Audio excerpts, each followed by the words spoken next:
আসসালামু আলাইকুম রহমতুল্লাহি ওয়া সম্মানিত দর্শক, অতি সম্প্রতি ছাত্রদের দাবির মুখে অন্তর্বর্তীকালীন সরকার আওয়ামী লীগ নামক যে রাজনৈতিক দল এটির বিচার করা এবং বিচারিক কার্যক্রম চলাকালীন সময় এই দলটির সকল রাজনৈতিক কর্মকাণ্ডকে নিষিদ্ধ ঘোষণা করে একটি পরিপত্র জারি করেছে। পরিপত্রটি অস্পষ্ট, এটিকে আপনি ডান দিকেও নিতে পারেন, বাম দিকেও নিতে পারেন। তো এতে করে যারাই আন্দোলন করেছিলেন তাদের একটা আশা ছিল যে এই ঘটনার ফলে আওয়ামী লীগের তৎপরতা কমবে এবং বাংলাদেশে যে রাজনৈতিক একটা ভ্যাকুয়াম তৈরি হবে সেই ভ্যাকুয়ামের জায়গাগুলো অন্যান্য রাজনৈতিক দলগুলো দখল করতে পারবে। আওয়ামী লীগের যে সকল জনপ্রতিনিধি, বিশেষ করে স্থানীয় সরকারের যে সকল জনপ্রতিনিধি রয়েছেন, ইউনিয়ন পরিষদের মেম্বার, চেয়ারম্যান, পৌরসভার মেয়র, তারপর সিটি কর্পোরেশনের মেয়র, কাউন্সিলর থেকে শুরু করে আরো অনেকে, যাদেরকে রিকনসিলিয়েশনের মাধ্যমে বা ট্রুথ কমিশনের মাধ্যমে যদি কোন একটি রাজনৈতিক দলে, সেটা এনসিপি হোক, জামাত হোক, বিএনপি হোক, তাদেরকে আনা যায়, তাহলে যারা এই আওয়ামী লীগের নেতা শ্রেণীর 10-15 হাজার লোককে রিকনসিলিয়েট করতে পারবেন তারা রাজনৈতিকভাবে এগিয়ে যাবেন এবং এক্ষেত্রে সবচেয়ে বেশি লাভবান হবে এনসিপি এবং এখন বর্তমান ডক্টর মোহাম্মদ ইউনূস সরকার, যদি তারা এই কাজগুলো করতে পারেন। এবং এই কাজগুলো তারা করতে যে উৎসাহ বোধ করেছেন এর পেছনে হয়তো অনেক ক্ষমতালোভী পদ পদবীধারী আওয়ামী লীগের যারা নেতাকর্মী রয়েছেন তারা হয়তো সরকারের কর্তা ব্যক্তিদের সঙ্গে যোগাযোগ করেছেন এবং বলেছেন যে আমাদেরকে নেন, আমরা জান প্রাণ দিয়ে আর জীবনে আওয়ামী লীগ করবো না, আপনাদের সঙ্গে থাকবো এবং আমাদের সহায় সম্পত্তি, জনপ্রিয়তা যা কিছু আছে আপনাদের সেবায় নিয়োজিত হবে। রাজনৈতিক পদ পদবী আসলে খুব জঘন্য একটা বিষয়। এটি এমন একটা বিষয় যে এই পদ পদবী পাওয়ার জন্য হয়তো 1 মাসের জন্য, হয়তো 15 দিনের জন্য, হয়তো 1 বছরের জন্য মানুষ কি না করে। অতীতে আমরা দেখেছি অনেক মানুষকে, দেখেন জেলে ধরে নিয়ে গেছে আওয়ামী লীগের নেতাকর্মীদেরকে, বড় বড় নেতাকর্মীদেরকে, ওদেরকে আবার অনেকে পিটনিও দিচ্ছে। আমরা ভিডিওতে দেখলাম আসাদুজ্জামান নূর, তারপরে শেষে হাসানুল হক ইনু সাহেব, তাদেরকে হেনস্থা করা হয়েছে জেলখানার ভিতরে না, বাইরে বা কোর্টে কাছারিতে বা হাসপাতালে। এই দৃশ্যগুলো কিন্তু ফুটছে, এই একেবারে ফ্লাইং কিক দেওয়া হচ্ছে, চড় দেওয়া হচ্ছে, থাপ্পড় দেওয়া হচ্ছে, গালাগাল করা হচ্ছে, কিন্তু তাদের এটা নিয়ে কোনো লজ্জা শরম নাই। তারা দাঁত কিলবিলিয়ে হাসছে, আবার যখন বাইরে আসছে তখন এমন একটা ভাব দেখাচ্ছে যে মনে হয় কিছুই ঘটেনি। তো আসলে ক্ষমতা বা ক্ষমতার যে লোভ এবং লালসা মানুষকে বেহায়া বানিয়ে ফেলে, ভীষণ রকম বেহায়া বানিয়ে ফেলে। এখন এই জমানাতে দেখেন যে ছোট্ট একটা পদের জন্য, পদবীর জন্য অনেক বড় বড় নেতা, বিএনপির নেতা, আওয়ামী লীগের নেতা, জামাতের নেতা এমন এমন জায়গাতে যাচ্ছে, এমন এমন লোকের হাতে পায়ে ধরছে, এমন এমন সব কথাবার্তা বলছে যেগুলো কোনো ভদ্রলোক যদি শুনে আসলে ক্ষমতার রাজনীতির প্রতি একটা ঘৃণা এসে যায়, বিকট একটা ঘৃণা এসে যায়। এরকম মানে কৃষ্ণকলে লীলা খেলা কি একটা কথা যেন আছে, ওইরকম মানে আওয়ামী লীগের একটা নির্বাচনকে আপনি বৈধই মনে করছেন না, অথচ সেই নির্বাচনের যে ফলাফল সেটা আপনি পেতে চাচ্ছেন। এখন আপনি এটা নিয়ে কি বুঝাবেন, কি যুক্তি দিবেন? মানুষ কিন্তু এটা নিয়ে খুব আলোচনা করছে, সমালোচনা করছে। আবার দেখা গেল যে প্রশাসক নিয়োগ করার জন্য আওয়ামী লীগের একজন নেতার বা মন্ত্রীর সয় সম্পত্তি রক্ষা করার জন্য উপদেষ্টাতে একজন উপদেষ্টার নাম আসছে, তার স্বামীর নাম আসছে। জঘন্য, মানে ভীষণ রকম জঘন্য একটা জায়গাতে। এখানে আসলে আপনি কাকে বিশ্বাস করবেন? কাউকে আপনি এখানে বিশ্বাস করতে পারবেন না। একজন উপদেষ্টা, বাচ্চা উপদেষ্টা, যে কিনা কয়েকদিন আগে যার ম্যাচের পয়সা দেওয়ার সামর্থ্য ছিল না, একটা গেঞ্জি কেনার সামর্থ্য ছিল না, এখন তার একটা পিয়ন অল্প কয়েকদিনের মধ্যে 300-350 কোটি টাকা চুরি করে ফেললো। পিয়ন না, ঠিক এপিএস এরকম জাতীয়, মানে এরা এপিএস ও পিয়ন বা ঝাড়ুদার does not matter, is a bad man. তো অল্প কয়েকদিনে 350 কোটি টাকা সে তছরূপ করে ফেললো, বা 315 কোটি টাকা না কি যেন, ইত্যাদি ইত্যাদি। তো এগুলো দেখলে মানে কি মনে হয়, অবাক করে মনে হয় যে মানুষ এরকম হয় কি করে। আমি অন্যের কথা বলবো না, আমি নিজের কথাই বলি। ধরেন টাকা পয়সা তো আমরা চিনেছি, যখন আমি রাজনীতিতে এসেছি 2001 সনে, তখন তো তরুণদের মধ্যে একেবারে শীর্ষস্থানে ব্যবসা করার মধ্যে আমি একজন, অন্যতম একজন। এই বাংলাদেশের এমন কোনো 1 নম্বর 2 নম্বর ব্যবসা নেই যে ব্যবসা সম্পর্কে আমার কোনো ধারণা ছিল না। কিন্তু তার সত্ত্বেও এই যে আমি আজকের ইউটিউবে বললাম যে আমার এই 30 বছরের ব্যবসায়িক জীবনে কোনোদিন চট্টগ্রাম বন্দর, Chittagong custom house, Dhaka customs house, আয়কর অফিস, ঢাকা বন্ড অফিস, এদের সঙ্গে আমার ব্যবসা ছিল। তারপরে অগ্রণী ব্যাংকের সঙ্গে আমার ব্যবসা, বিভিন্ন ব্যাংকের সঙ্গে আমার ব্যবসা, লোন নিয়েছি, পরিশোধ করেছি। কিন্তু এই 30 বছরের জীবনে 30টি পয়সা, একটি পয়সাও কাউকে ঘুষ দিতে হয়নি। বাংলাদেশে যারা বলে যে ঘুষ ছাড়া কাজ হয় না, তারা আমার এই ফাইলগুলো একটু খোঁজ নিয়ে আসেন। আমার দুর্নীতি দমন কমিশনে শেখ হাসিনার নির্দেশে প্রায় 10 বছর 3 থেকে 4 বার আমার ফাইল মানে তারা তদন্ত করেছে, পুনঃ তদন্ত করেছে। দুদকের অনেক কর্মকর্তা এসেছেন অফিসে, 1 কাপ চা পর্যন্ত খাওয়ায়নি, বরং এখান থেকে তারা আমার সঙ্গে কথাবার্তা বলতে গেলে মুরিদ হয়ে এখান থেকে তারা চলে গেছেন আমার এই অফিসে বসে। তারপর সবচেয়ে বড় মন্ত্রণালয়টি, সেই মন্ত্রণালয়ের আমি সংসদীয় কমিটির প্রধান ছিলাম, প্রধান না ঠিক একজন সদস্য ছিলাম। কিন্তু এখানে বৃহত্তর যোগাযোগ মন্ত্রণালয়, যার অধীন সড়ক, যোগাযোগ, রেলপথ যখন একত্রে ছিল, সৈয়দ আবুল হোসেন সাহেব মন্ত্রী ছিলেন, ওবায়দুল কাদের সাহেব মন্ত্রী ছিলেন। বাস্তবতা হলো যে আমি একজন সংসদ সদস্য হওয়া সত্ত্বেও আমার সংসদীয় কমিটির চেয়ারম্যান কিংবা আমাদের যে মন্ত্রী আবুল হোসেন সাহেব বা ওবায়দুল কাদের সাহেব, আমার একটা কথার বাইরে যাওয়ার সামর্থ্য তাদের ছিল না যতদিন আমি ছিলাম।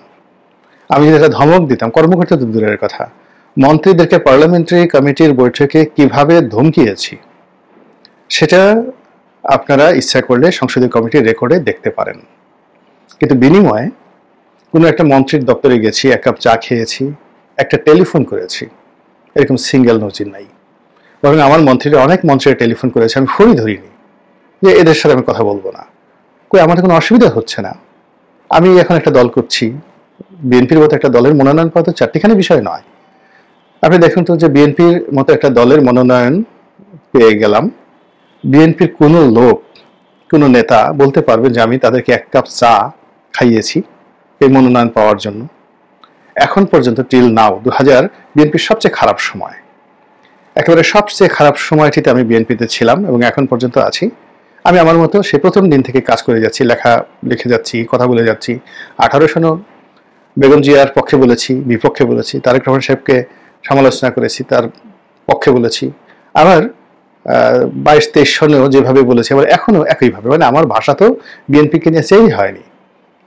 2023 সনে, 2021 সনে, 22 সনে একেবারে টকশোতে, টেলিভিশনে যে কথাগুলো বলেছি দল নিয়ে, আবার এখন একই কথা বলে যাচ্ছে। আবার ওনাদের সঙ্গে আমার যখন সরাসরি কথা হয়, আমার ভাষা একই রকম, একটু 19-20 কখনো হয় না। আমাকে কখনো তারেক রহমান সাহেবের সঙ্গে মাথা নুইয়ে কোনোদিন কথা বলতে হয়নি।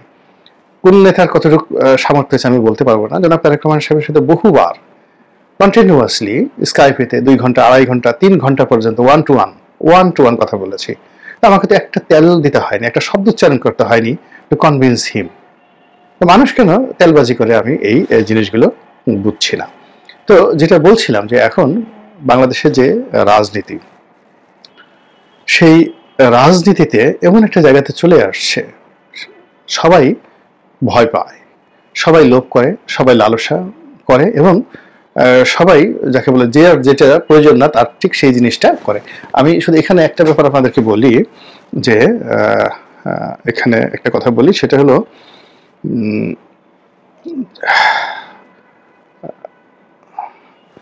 তো এই যে আমাদের যে রাজনীতি, সেই রাজনীতির মধ্যে অহেতুক আতঙ্ক, অহেতুক সমালোচনা এবং অহেতুক অস্থিরতা প্রায় প্রতিদিনই তৈরি হচ্ছে। এই যে অহেতুক মানে তৈরি হয়, এটি হয় ভয় থেকে, আতঙ্ক থেকে, লোভ থেকে, লালসা থেকে। আপনার যদি এই জিনিসগুলো না থাকে না, আপনাকে কাউকে আসলে পাত্তা দিতে হয় না। এটি এত লম্বা যে ভূমিকা টানলাম যে কারণে, সেই কারণটা হলো যে আওয়ামী লীগকে নিষিদ্ধ করা হয়েছে, কর্মকাণ্ডকে নিষিদ্ধ করা হয়েছে, কিন্তু কোনো অবস্থাতেই এই আলোচনা বাদ দেওয়া যাচ্ছে না। তো এখন আওয়ামী বিরোধী যে পত্রপত্রিকাগুলো, সেখানে জয় আমেরিকা থেকে দিল্লিতে আসছেন এ নিয়ে খবর করেছে। আচ্ছা, আওয়ামী লীগ নিষিদ্ধ করেছেন, জয় আমেরিকা থেকে দিল্লিতে আসছে, তাতে আপনার কি? এটা নিয়ে আপনার লেখার দরকারটা কি? ইট মিনস এটার এত নিউজ ভ্যালু আছে যে পত্রিকাগুলো এটা লোভ সামলাতে পারছে না। আবার জয় দিল্লি থেকে যাকে বলা হয় কলকাতাতে আসবে, নেতাকর্মীদের সাথে বৈঠক করবে, এটা আপনি নিষিদ্ধ দল, সে বৈঠক করলি কি না করলি কি, আপনার তো দরকারটা কি? কিন্তু এটা নিয়ে কিন্তু মানুষজন আলোচনা করছে। ইট মিনস আমাদের লোভ, আমাদের লালসা, আমাদের ভয় এবং আমার আতঙ্ক আওয়ামী লীগকে কেন্দ্র করে শেষ হয়ে যায়নি এবং এটা আইন দিয়ে করা যাবে না। এরই একটা নমুনা ইদানিংকালে আমরা দেখতে পেলাম। সেটা হলো যে শেখ হাসিনা তো ওই যে একের পর এক ভয়েস দিয়েই যাচ্ছেন, একের পর এক বক্তব্য দিয়েই যাচ্ছেন। একে মনে করলো কিচ্ছু আসে যায় না। তিনি যখন মানে তার এই যে বক্তব্যগুলো, কথাবার্তাগুলো 1981 সনে উনি আসার পর থেকে আজকের দিন পর্যন্ত একটু পরিবর্তন হয়নি। শুধুমাত্র এখানে যেমন জিয়াউর রহমান সাহেবকে গালাগালটা বন্ধ করেছেন, তারেক রহমান সাহেবকে গালাগালটা বন্ধ করেছেন, বেগম জিয়াকে গালাগাল বন্ধ করেছেন এবং কথায় কথায় বিএনপি ছাত্র দলকে হেয় করার যে প্রবৃত্তিটা, এটা নিয়ন্ত্রিত। এর বাইরে মানে যে গালটা তারেক রহমান সাহেবকে করতেন, সেই গালাগালটা এখন ডক্টর ইউনূসকে করছেন। তারপরে যে গালাগালটা বেগম জিয়াকে করতেন সেটা অন্যজনের করছেন, কিন্তু তার ক্যারেক্টারিস্টিক্সে কিন্তু কোনো পরিবর্তন হয়নি। এবং আমাদের যে বাঙালি সমাজ, সেই বাঙালি সমাজ তার এই যে চরিত্র, এই চরিত্রটাকে রিগ্রেট করতে পারছে না। ঠিক আছে, এই মহিলা সারাদিন এভাবে গালাগাল করে, খিস্তি খাওয়ার করে, তার মধ্যে করে কথাবার্তা বলে, আমরা তার কথা শুনবো না। কিন্তু না, তার কথা সবাই শুনছেন, তার পক্ষে লোকজন নামছেন, তার বিপক্ষে লোকজন নামছেন এবং তাকে আলোচনার কেন্দ্রে আমাদেরকে রাখতে হবেই। ফলে কি হলো, এই যে এত আন্দোলন, এত মানে কাগজপত্র নষ্ট হলো, দেশ জাতি দুর্ভোগ হলো, যমুনাতে বিরাট সমাবেশ হলো, শাহবাগের সমাবেশ হলো, আওয়ামী লীগ নিষিদ্ধ হলো, কিন্তু এখন এত কিছুর পরে কেন শেখ হাসিনা তার নেতাকর্মীদেরকে কোন একটা অডিও মেসেজে সে তিনি নির্দেশ দিয়েছেন যে তোমরা বাংলাদেশে যাও। এটি না আমাদেরকে কেন আলোচনা করতে হবে? এবং এই যে আমি এটা করছি, এটা বলতে গেলে বাধ্য হয়ে করছি, এর কারণ হলো ফেসবুক ভরে গেছে। এরপরে পক্ষ বিপক্ষে বিভিন্ন লোক, মানে যে যতটুকু জানে আওয়ামী লীগের নেতাদের কাছে, সাংবাদিকদের কাছে, যারা বিভিন্ন মহলে খোঁজ খবর রাখেন, তাদের সবার কান ঝালাফালা করে বলছে যে শেখ হাসিনা হঠাৎ করে এরকম সিদ্ধান্ত কেন নিলেন, তিনি নেতাদেরকে নির্দেশ দিলেন কেন? যদি নেতারা এভাবে ঢুকে যায়, কেন কিভাবে ঢুকবে? এইভাবে থেকে তাদেরকে পুশিং করা হবে, নাকি তারা এভাবে ঢুকবে ভারতের মদদে? ঢাকা শহরে বিভিন্ন জায়গাতে গোয়েন্দা, ভারতীয় গোয়েন্দাদের ভরে গেছে। ভারত বিভিন্ন পয়েন্ট দিয়ে তারা যেভাবে মানুষদেরকে পুশিং করছে, ভারত যেভাবে হার্ডলাইন হয়ে যাচ্ছে, শেখ হাসিনা কি নেতার প্ল্যান কি? নরেন্দ্র মোদী কি তাকে কি সিগন্যাল দিলেন যে হঠাৎ করে তিনি এই কথা বললেন? এরপরে আবার সত্য মিথ্যা আমি জানি না, এগুলো নিয়ে আমার কোনো ইন্টারেস্ট নাই, কিন্তু ফেসবুকে দেখাচ্ছে যে বঙ্গবন্ধু এভিনিউতে আওয়ামী লীগের যে অফিস, যেগুলোকে এতদিন পাগলের কারখানা, মানুষের অনেক ছিন্নমূল মানুষ গিয়ে সেখানে মলমূত্র ত্যাগ করতো, তারপরে পাগলরা সেখানে গিয়ে থাকতো নানা রকম, সেই জায়গাটা নাকি আবার যুবলীগের যারা ছেলেরা রয়েছে, সমর্থক রয়েছে, তারা সেটা দখল করেছে ইত্যাদি নানা রকম ছবি আবার ফেসবুকে ভাসছে।